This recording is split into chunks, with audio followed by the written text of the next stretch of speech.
میں نے خاموشی سے رات کا کھانا بنا کر اس کے سامنے رکھا اور کمرے میں جا کر سونے کا سوچا، مگر میرا دیور تو کھانا ایک طرف کر کے مجھے دیکھتے ہوئے اچانک جو جملہ بولا وہ میرے اسان خطا کر گیا تھا۔ اس نے کہا، بھابھی اب کھانا پینا بعد میں ہوگا، پہلے مجھے آپ کی کالی لمڑی دیکھنی ہے، اگر آپ نے اب خود نہ دکھائی تو میں آپ کے سونے کے بعد چھپ کر خود دیکھ لوں گا۔ میں اس کی دیدہ دلیری پر حقدق رہ گئی تھی، وہ ضد پر اتر آیا تھا اور وہ جانتا تھا کہ میں اکیلی ہوں تو وہ مجھے دھمکا بھی سکتا ہے۔ میرے ہوش اڑ گئے، میں اس کی دھمکی پر واقعی ہاس باختہ ہو گئی تھی اور بمشکل اپنے لہجے کو مضبوط کرتے ہوئے میں نے جواب دیا کہ تمہیں شرم آنی چاہیے اپنی بڑی بھابھی کو یوں دھمکاتے ہوئے۔ اگر تم نے میرے ساتھ مزید کوئی ایسی ویسی بات کی یا مجھے اکیلا سمجھ کر دھمکانے کی کوشش کی تو اس بار میں تمہارے بھائی کے واپس آنے پر ان کو ساری بات بتا دوں گی۔ میری بات پر وہ ڈٹائی اور سکون سے بیٹھا مسکرانے لگا اور مجھے جتاتے ہوئے بولا کہ دیکھ لیں بھابھی، بھائی کو میری بات بتاتے ہوئے آپ کو بھی اپنا راز فاش پڑے گا، وہ راز جو اس گھر میں صرف میں جانتا ہوں، اور کسی اور نے جان لیا تو شاید آپ میری بھابھی ہی نہ رہیں، شاید بھائی آپ کو گھر سے نکال دیں۔ اب آپ کیا کریں گی؟ اس کے الفاظ پر میں ساکت رہ گئی تھی۔ اس کے الفاظ نہیں، کوئی پگھلا ہوا سیسا لگ رہا تھا جو اس نے میرے کانوں میں ڈالا تھا۔ حقیقت تھی تو بہت تلخ، مگر وہ سچ کہہ رہا تھا۔ سچ سامنے آنے پر عامر مجھے چھوڑ دیتے اور یہ سوچنا بھی میرے لیے سہانے روح تھا، مگر میں سوچ بھی نہیں سکتی تھی وہ اپنے اس شوق کے لیے مجھے یوں بدلے حاضی سے دھمکائے گا۔ مجھے آج اکیلا پا کر وہ شیر بن گیا تھا۔ اس نے میری ساری خدمت کو خاک میں ملا دیا تھا۔ میں نے ہار مانتے ہوئے اسے دیکھا اور مدھم لہجے میں کہا کہ ٹھیک ہے، میں تمہیں اپنی لمڑی دکھا دیتی ہوں، مگر وعدہ کرو تم بار بار دیکھنے کا نہیں کہو گے اور یہ بات بھول جاؤ گے۔ جتنا دیکھنا ہے آج ہی دیکھ لینا اور کبھی کسی کو یہ بات مت بتانا۔ میرے ہار مان لینے پر وہ بھی اپنے پرانے مزاج میں لوٹ آیا اور بولا کہ بھابھی قسم کھاتا ہوں کبھی کسی کو یہ بات نہیں بتاؤں گا، آپ کا راز بھی راز ہی رہے گا، مگر دوبارہ نہ دکھانے کا مت کہیں۔ میں نے جب سے آپ کی کالی لمڑی دیکھی ہے میں دیوانہ ہو گیا ہوں اس کا۔ وعدہ کریں آپ اسی طرح جب بھی موقع ہو یا جب ہم دونوں اکیلے ہوں گے مجھے لمڑی دیکھنے دیں گی۔ اس کی بات پر میں سر ہلا گئی اور اسے لے کر گھر کی پچھلی طرف بنے پرانے سٹور روم کی طرف چلی گئی۔ حالانکہ میں جانتی تھی اس وقت گھر میں کوئی نہیں ہے اور ہم دونوں اکیلے ہیں، مگر پھر بھی میں ڈری ہوئی تھی۔ یہ میری شادی شدہ زندگی کا سوال تھا، اگر کوئی یہ بات جان لیتا تو میری زندگی تباہ ہو جاتی۔ میرا دیور بہت خوشی سے چلتا ہوا میرے ساتھ سٹور روم میں پہنچا اور میرے کہنے سے پہلے اس نے سٹور کا دروازہ بند کر دیا۔ میں نے ڈرتے ہوئے لائٹ جلا کر اسے کہا کہ جلدی سے لومڑی کو دیکھ لے اور پھر یہاں سے چلا جائے۔ مجھے اس پر اب بھی اعتبار نہیں تھا، میرا دل ڈرا ہوا تھا کہ وہ کبھی بھی دھوکہ دے سکتا ہے۔ میرے دیکھتے ہی دیکھتے وہ اچانک اپنا موبائل نکال چکا تھا۔ اس کی اس حرکت کا مطلب سمجھتے ہوئے میں نے اسے باز رکھنے کی کوشش کی اور روکنے کی بہت کوشش کی، مگر بدلے میں اس نے جو حرکت کی وہ میری روح فنا کر گئی۔ اس روز اپنے دیور کی زبردستی پر میں بہت زیادہ روئی تھی۔ میرے اعصاب پر ایک بوجھ سا آن گرا تھا۔ مجھے محسوس ہو رہا تھا جیسے یہ میری شادی شدہ زندگی کا اختتام تھا۔ یقیناً میرا دیور بعد میں مجھے دھمکانے والا تھا، کیونکہ اس نے جو حرکت اس رات کی تھی وہ یہی ظاہر کر رہی تھی کہ اس کی نیت اچھی نہیں ہے اور وہ آئندہ بھی مجھے ایسے ہی مجبور کرنے والا تھا۔ میرا نام سارہ ہے، میرے 3 بھائی تھے، جبکہ میں ان کی اکلوتی بہن تھی۔ میں سب کی بہت زیادہ لاڈلی تھی، کیونکہ میرے ددیال اور ننیال میں بھی سب کو بیٹے تھے، جبکہ بیٹیاں جس کی بھی ہوتی تھی زندہ نہیں بچتی تھی، مگر میں زندہ بچ گئی۔ مگر میرے والدین کو ہر وقت یہی خوف رہتا تھا کہ مجھے کچھ ہو جائے گا، اور ان کے اسی خوف کی وجہ سے آج تک میں نے کتنے عذاب جھیلے اس بات کا مجھے ہی اندازہ تھا۔ جب میں بڑی ہو گئی، میری شادی عامر سے ہوگی۔ میں توہم پرست خاندان سے تعلق رکھتی تھی۔ میری شادی ہوئی تو جہیز میں میرے ساتھ ایک چیز ایسی تھی جو میرے خاندان کے مطابق میری صحت اور شادی شدہ زندگی کے لیے بہت زیادہ ضروری تھی، اور وہ چیز مجھے سسرال میں سب سے چھپا کر رکھنی تھی۔ یہاں کر میں بہت بڑی مصیبت میں پھنس گئی تھی، کیونکہ ایسی چیزوں کو میں کب تک اور کیسے لوگوں کی نظروں سے چھپا سکتی تھی۔ میکے کی بات اور تھی، مگر سسرال میں ایسا ممکن نہیں تھا۔ مجھے لگا تھا شادی کے بعد اس عذاب سے میری جان چھوٹ جائے گی، مگر یہ تو میرے سر پر ہمیشہ کے لیے مسلط کر دیا گیا تھا۔ دل کرتا تھا اپنی زندگی ہی ختم کر دوں، مگر میرے گھر والے جو مجھ سے اتنی محبت کرتے تھے ان کے لیے خود کو ایسا کرنے سے باز رکھتی تھی، اور میں کبھی بھی حرام موت نہیں مرنا چاہتی تھی۔ میں نے اسے اپنے ساتھ لے جانے سے صاف انکار کر دیا۔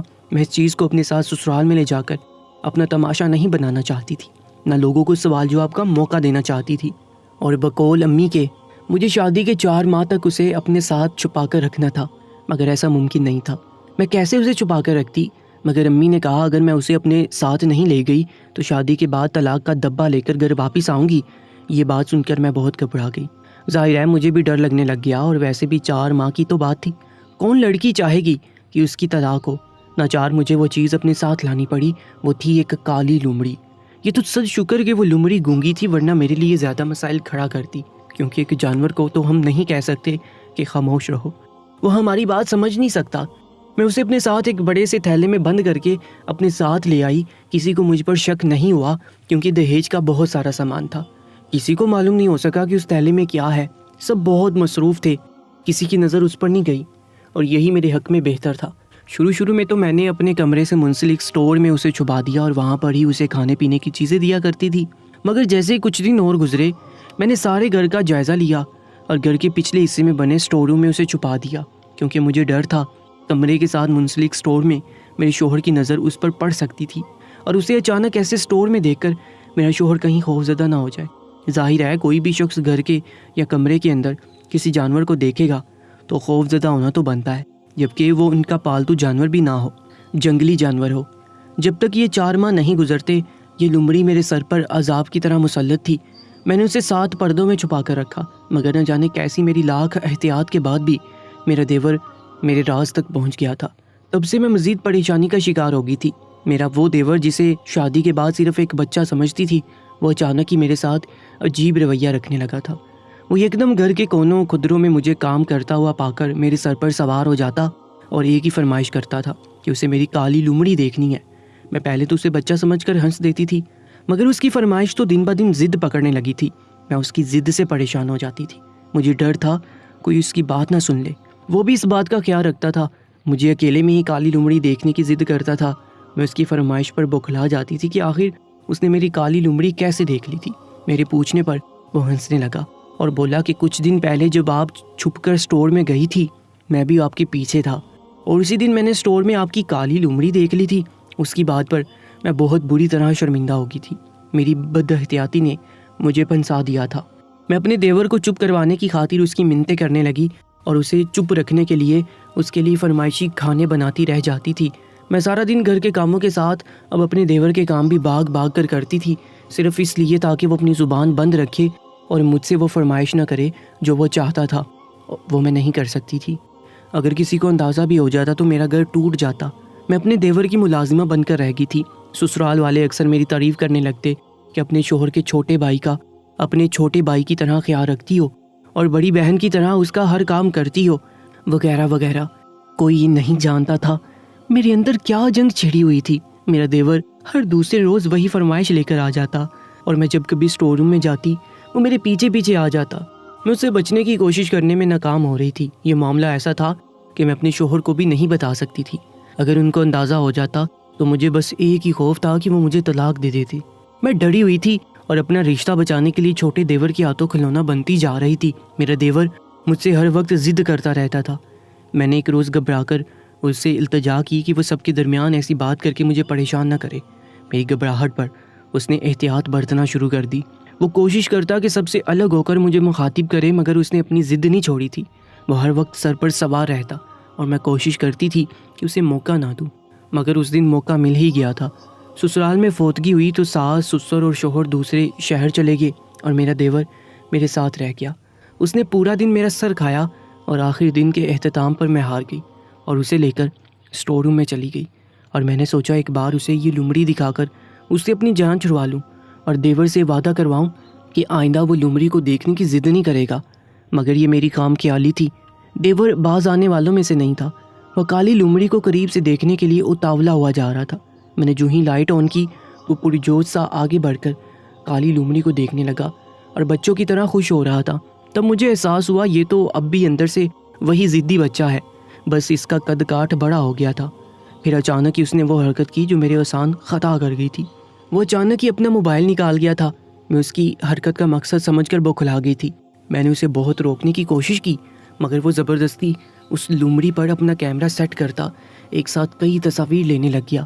وہ اپنی من مانی کر کے جا چکا تھا۔ میں وہیں پھوٹ پھوٹ کر رونے لگی تھی۔ مجھے ڈر تھا کہ دیور وہ تصویریں سب کو دکھائے گا۔ 2 دن میرے دیور نے خوب کھل کر کالی لومڑی کو دیکھا تھا۔ 2 دن بعد جب سب گھر والے واپس آئے تو میں بوجھی بوجھی سی تھی۔ میرے شوہر نے میرا اترا ہوا چہرہ اور پریشان حالت دیکھی تو گھبرا گئے۔ میرا شوہر میرا خیال رکھنے لگے، فکر کرنے لگ گئے تھے۔ میں اپنے شوہر کی اس فکر اور خیال رکھنے پر مزید اداس ہو گئی تھی۔ اپنے شوہر جیسے اتنے اچھے انسان کو میں دھوکہ دیتی رہی تھی۔ مجھے اب شرمندگی ہو رہی تھی اور کچھ میں اب اپنے شوہر سے سب چھپا چھپا کر تھک چکی تھی۔ ایک روز میں نے اپنے شوہر کی اسی طرح بار بار پوچھنے پر انہیں اپنے بارے میں سب بتا دیا۔ میں نے اپنے شوہر کو بتا دیا کہ بچپن میں پیدا ہوتے ہی میں بہت شدید بیمار رہنے لگی تھی۔ 15 سال کی عمر تک گھر والوں نے میرا ہر قسم کا علاج کر کے دیکھ لیا تھا، مگر میری صحت بحال نہیں ہو رہی تھی۔ تنگ آ کر گھر والے ڈاکٹروں سے حکیموں تک پہنچے اور حکیموں سے پیر و فقیروں تک جا پہنچے۔ ایسے میں کسی نے ہمیں بہت دور پہاڑی والے بابا کے بارے میں بتایا اور کہا کہ وہ بابا ہر مرض کا علاج کرنے میں ماہر ہے۔ میرے ماں باپ مجھے اس بابے کے پاس لے گئے اور میرا مسئلہ بتایا کہ میں ہر وقت بیمار رہتی ہوں، جس کی وجہ سے میں نہایت کمزور اور لاغر سی تھی۔ وہ پہاڑی والا بابا نہایت عجیب سا انسان تھا۔ اس نے میرے ماں باپ کو میری بیماری کا نہایت انوکھا علاج بتایا تھا، جس کے لیے اس نے پہلے ہی بتایا کہ کچھ باتوں کا نہایت خیال رکھنا پڑے گا، ورنہ میں پھر سے بیمار رہنے لگوں گی۔ میرے ماں باپ جو پہلے ہی ڈرے ہوئے تھے مزید ڈر گئے۔ اس بابا نے ہمیں ایک بالکل سیاہ لومڑی کا بچہ دیا اور کہا کہ اسے میں ہمیشہ اپنے ساتھ رکھوں، مگر ایک انوکھی سیاہ لومڑی کو اپنے ساتھ رکھنا بہت سے لوگوں کو عجیب لگتا تھا، اس لیے گھر آ کر میرے والدین نے اس کالی لومڑی کو ہمیشہ یوں چھپا کر رکھا کہ انجان لوگوں کو اس کا پتہ نہ چلے۔ میں نے بھی اس بات کا ہمیشہ خیال رکھا، اور جب میری شادی کی عمر ہوئی تو اس بابا نے کہا کہ اس لومڑی کا بچہ اپنے ساتھ شوہر کے گھر میں لے جائے، ورنہ بیمار ہو جائے گی یا طلاق لے کر واپس آئے گی۔ اس کالی لومڑی کا بچہ میں اپنے ساتھ سسرال میں بھی چھپا کر لائی۔ کالی لومڑی کو رکھا اور کسی کو بینک نہیں پڑنے دی تھی۔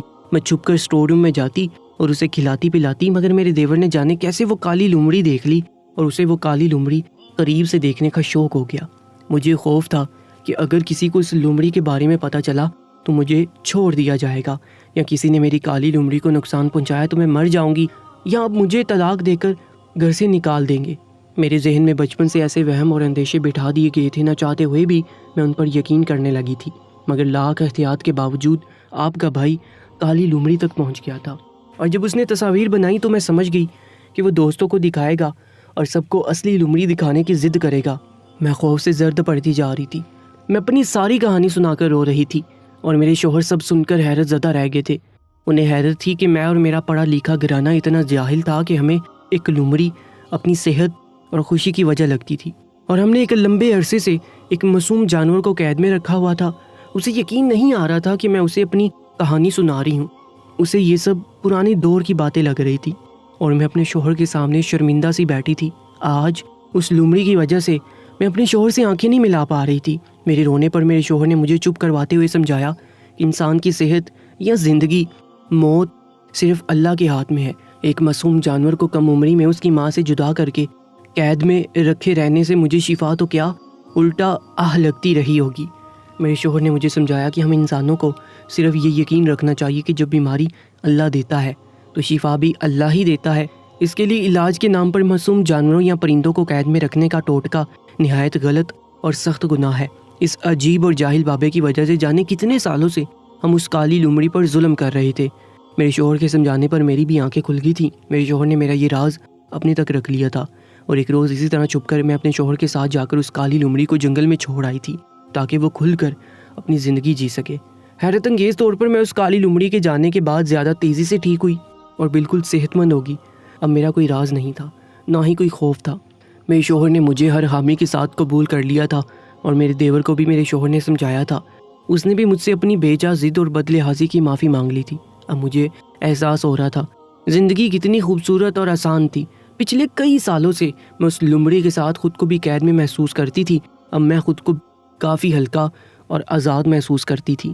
میں اپنے رب کا شکر ادا کر رہی تھی، مجھے عامر جیسا اچھا، سلجھا اور سمجھدار شخص ملا تھا جو میرے ہر مسئلے اور پریشانی کو آرام سے حل کر لیتا تھا۔ ہم اکثر ایسے پیر بابا وغیرہ کے ہاتھوں کی کٹ پتلی بنتے ہیں جو ہمیں اتنا ڈراتے ہیں، مستقبل کے ایسے نقشے کھینچتے ہیں کہ ہم ڈر کے مارے ان کی ہر جائز ناجائز بات ماننے پر مجبور ہو جاتے ہیں، اور وقت گزرنے کے ساتھ ہمیں احساس ہوتا ہے کہ ہم کس دھوکے میں جی رہے تھے۔ ہماری زندگی کے سنہرے پل ان کے فضول کے بتائے گئے عمل یا ٹوٹکوں کی نظر ہو جاتے ہیں، جیسے میں نے اپنی شادی کے شروعاتی خوبصورت پل اس لومڑی کے پکڑے جانے کے خوف میں گزارے۔ اب میں چاہوں بھی تو وہ وقت دوبارہ نہیں لوٹ سکتا، مگر شکر ہے بر وقت مجھے عقل آ گئی اور میں نے ہمت کر کے شوہر کو سب بتایا، اور اس نے مجھے اس اذیت سے آزادی دلا دی۔ میں اپنے رب کی شکر گزار ہوں جس نے مجھے زندگی میں سکون دیا، کیونکہ سکون سے بڑھ کر کوئی چیز نہیں ہوتی۔ اللہ تعالیٰ مجھ جیسے دوسرے لوگوں کو بھی عقل دے اور وہ ایسی حماقت نہ کرے جیسی میں نے اور میرے گھر والوں نے کی تھی۔ کمنٹ سیکشن میں اپنی قیمتی رائے سے ہمیں ضرور آگاہ کیجیے گا، اور ایسی ہی سچی اور سبق آموز کہانیوں کے لیے ہمارے یوٹیوب چینل کو بھی سبسکرائب کرنا مت بھولیے گا۔ اپنا بہت زیادہ خیال رکھا کریں۔ اللہ نگہبان۔